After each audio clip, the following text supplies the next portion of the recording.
rabbi in Sudan. Very interesting enough.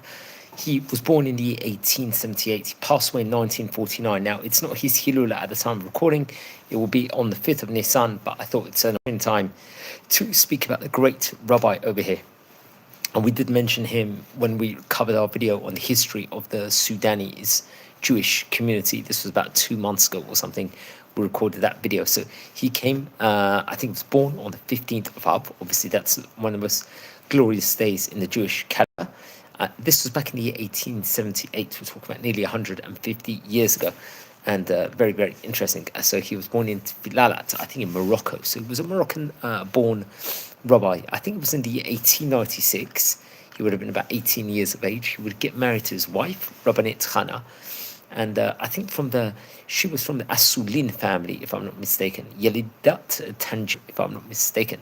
Then 2 years later, in Tafresh Nun Chet, Rabbi Shlomo Malka, I think, would actually go and move to Eretz Israel at that point in time, which was a huge move. Bahu himshich el limudav b'yeshivat b'Tiberia or b'Tzvat. I think he would learn in various different yeshivot in Tiberias and Tzvat. Remember, this was in 2 of the 4 holy cities of Israel. V'usmach l'rabbanut. He would receive a rabbinic ordination at that point in time.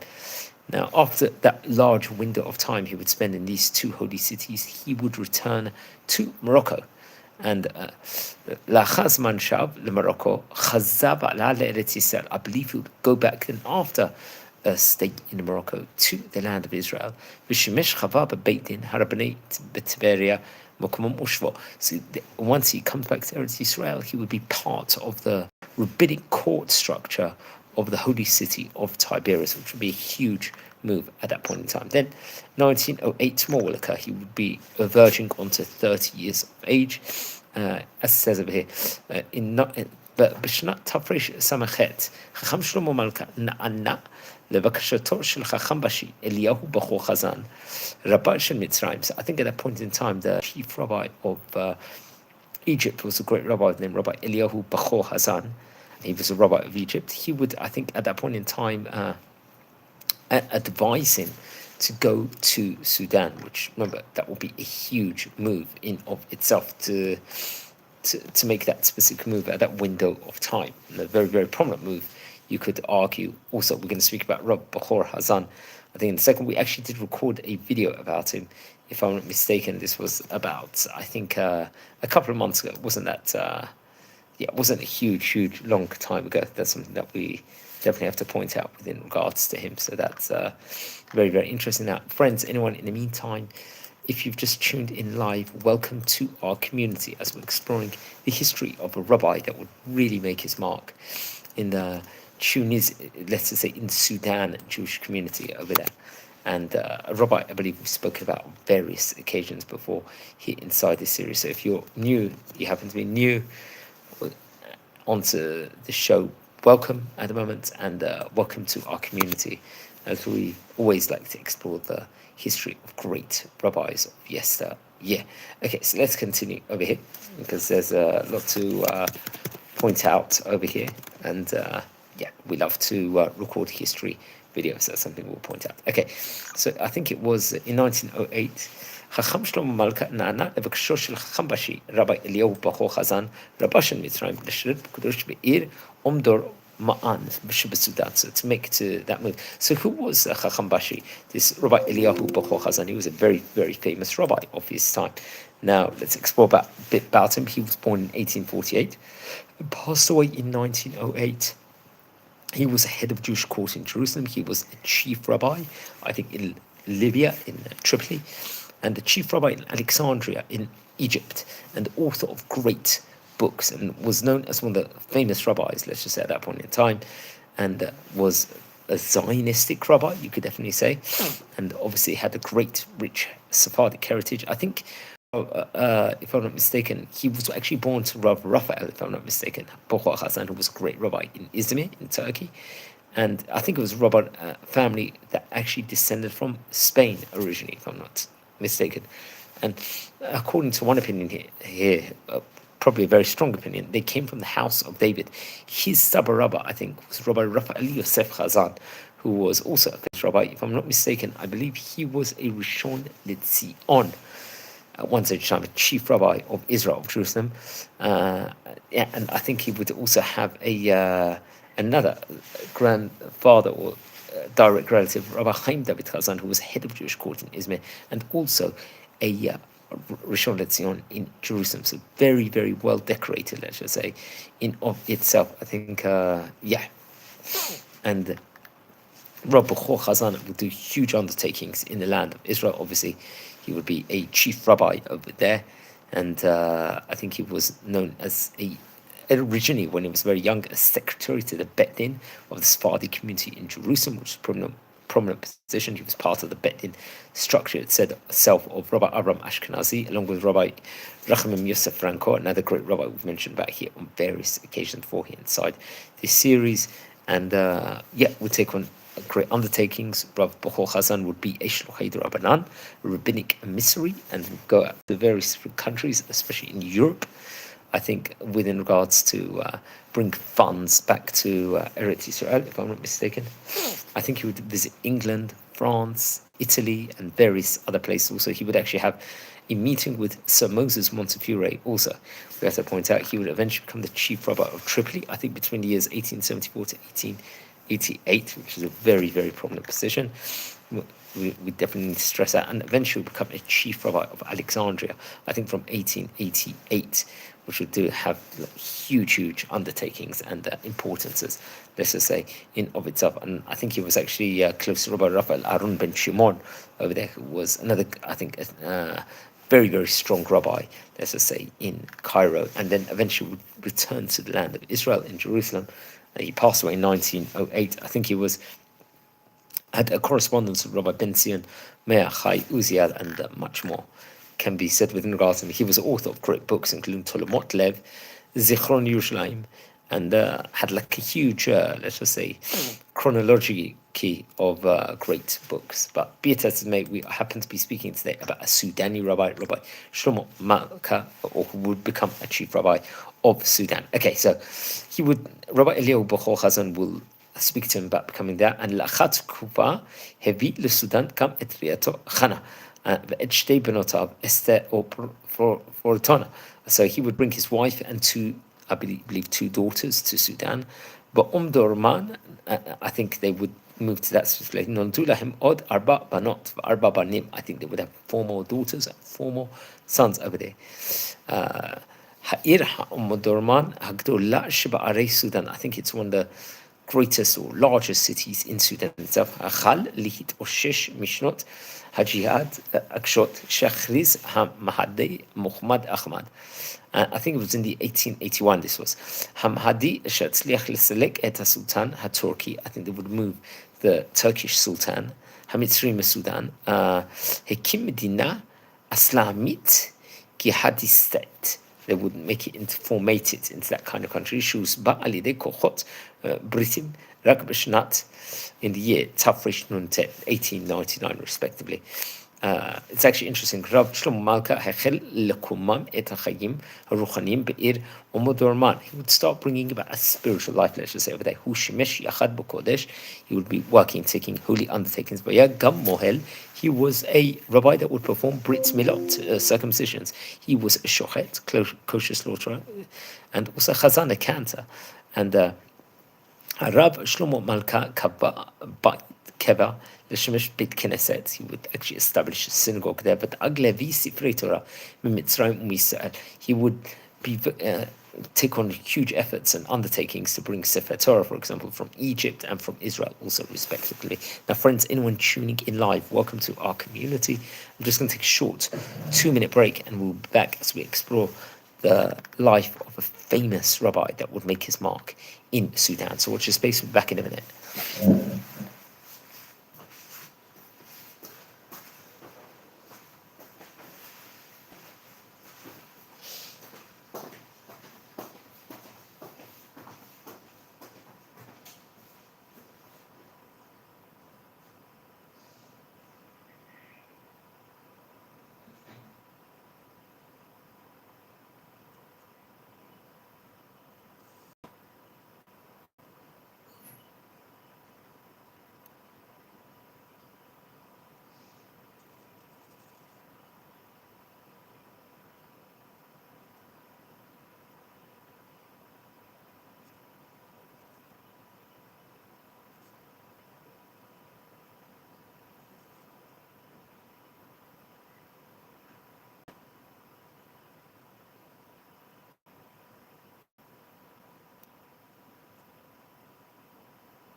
Hi, Shalom, everyone. Thanks for being patient over here as we're exploring the history of a great Sudani rabbi. He actually wasn't from Sudan itself, but he was the chief rabbi over there. We're speaking about the famous Rabbi Shlomo Malka over there. So let's explore a bit more within regards to him. We talked about how it was done under the recommendation of Rabbi Chazan, who was chief rabbi of Rishon LeZion at one time in time. And let's continue over there. He'll bring Sifrei Torah from Egypt and from Israel.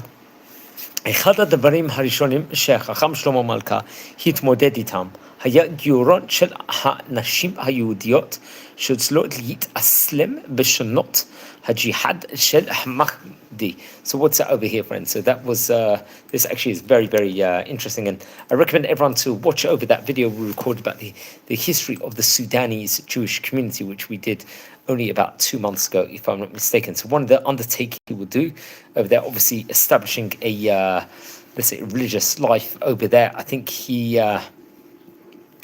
would tackle, let's just say, the conversion of Jewish women who were forced to convert to Islam during the years of the Mahdi's jihad over there. At that point in time, he'd try and stop assimilation and Jewish women that were, let's say, being forced to marry out of the religion.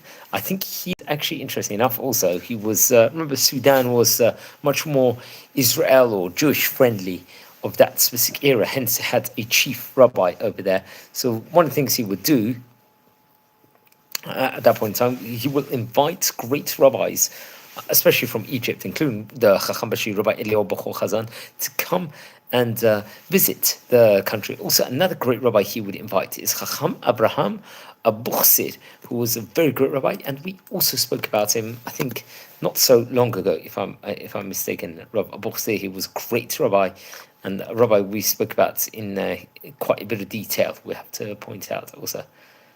So that's very, very interesting. And yeah, so he would actually bring him over, which was obviously a key and an important undertaking. And yeah, something, let's just say, very, very important to have great rabbis over there that will come in and make big differences in wherever they would actually go respectively. So I'm just trying to think, should we speak about him now? Yeah, so who was he?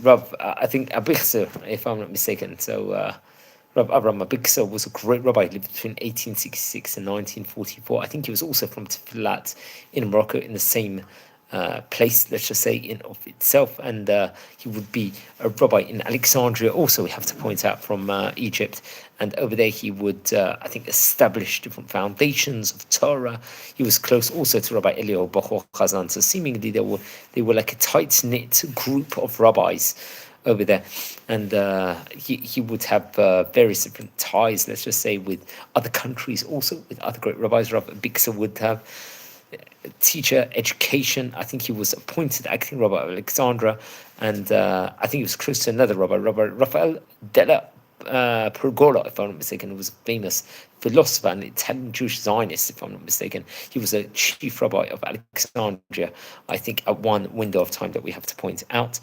And I think he was also in correspondence with David Prato, if I'm not mistaken, who was another Zionistic figure. He was also and he would establish connections with especially wealthy families in Egypt, and doing charitable acts for the country in himself of Eretz Yisrael, would make various regulations, especially during the time period of the wars, the First World War, if I'm not mistaken, and had a huge, vast library. And he authored, I think, a responsa, if I'm not mistaken, and various different questions. So what's interesting is there's actually a famous picture when many rabbis would actually come together, and he's very much included in this picture, along with Rabbi Tzion Avram Koenka, which I recommend everyone to see, Rabbi Baruch Marcus, who was a chief rabbi of Haifa.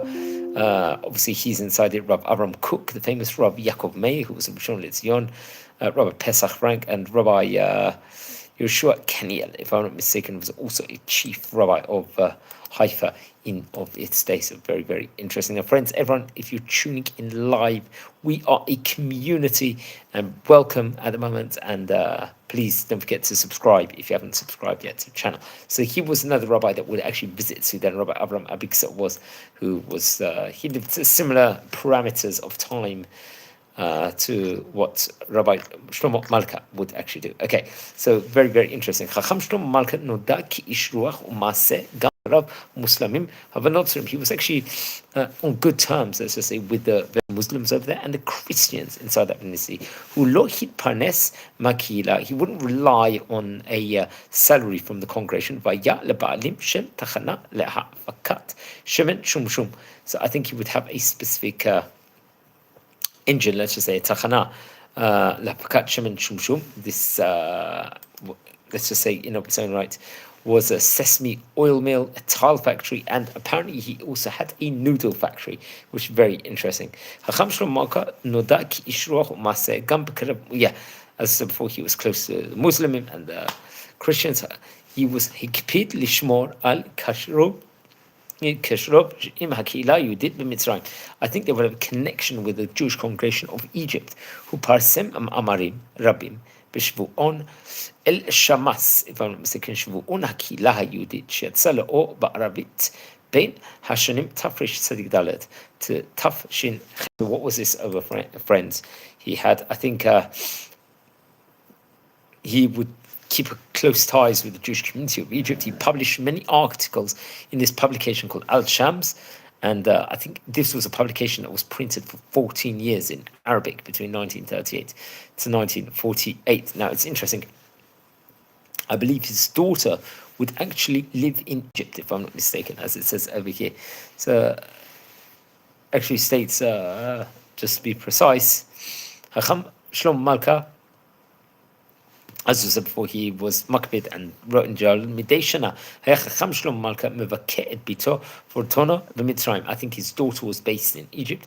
היה נושא דרשות בציבור ונפגש עם ראשי הקהל. So when he'd go to Egypt to visit his daughter, at the same time he'd give over grandiose sermons and strengthen the community when he came there. I think it was 1942, בזמן מלחמת העולם השנייה, in the Second World War, I think he would go to Jerusalem.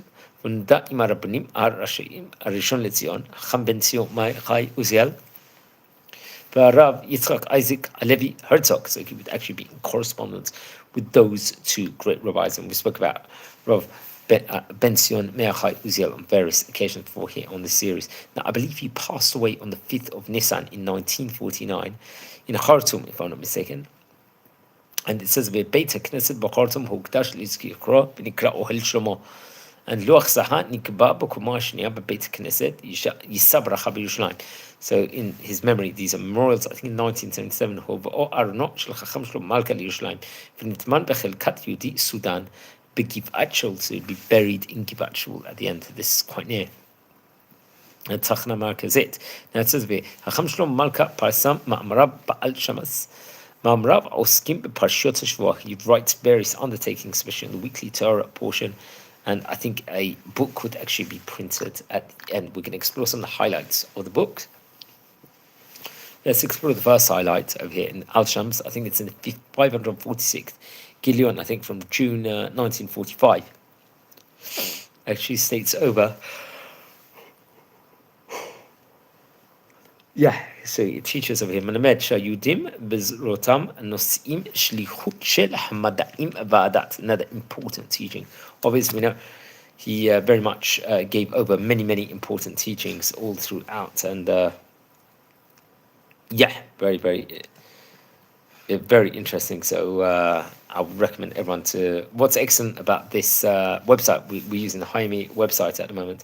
They give over some very good, let's say, and important tidbits and highlights from various different writings of the great rabbis they happen to be speaking about, and that very much is epitomized over here in some of these writings, which they actually have a collection of various different of the teachings, which I very much recommend everyone to read about. So there's another teaching he would give over, we have to point out over here. מלמד, להכין דרוש קצה מענייני השבוע כדי לאומרו ליד השולחן. Within regards to the importance of preparing, let's just say, for the shulchan to give over various different drashot, which is, let's just say, very important to talk about. We're going to explore a few more highlights in a minute. We're just going to take another short 1-minute breaks. In the meantime, don't forget to subscribe to the channel, and we'll be back in just in 1 minute, friends, over here.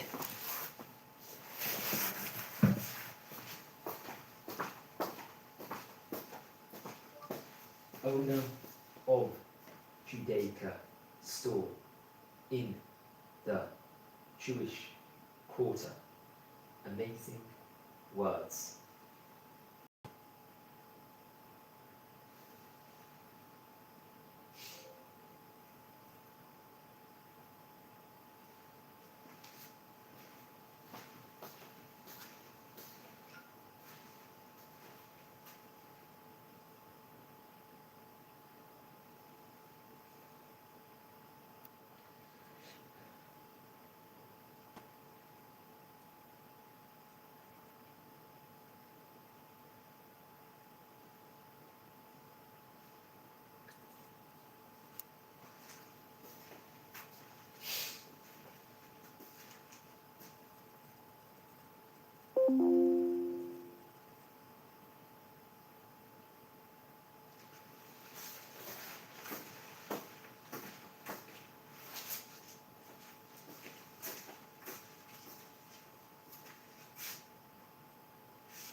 An amazing tefillah over here, a part of the tefillah, all the magnets which can put the different parts over here in the house, because that right over here.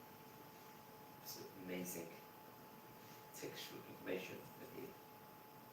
And they actually state over here that it comes from tefillah of Rabbi Elimelech Milozinsk, was a very good rabbi of his time.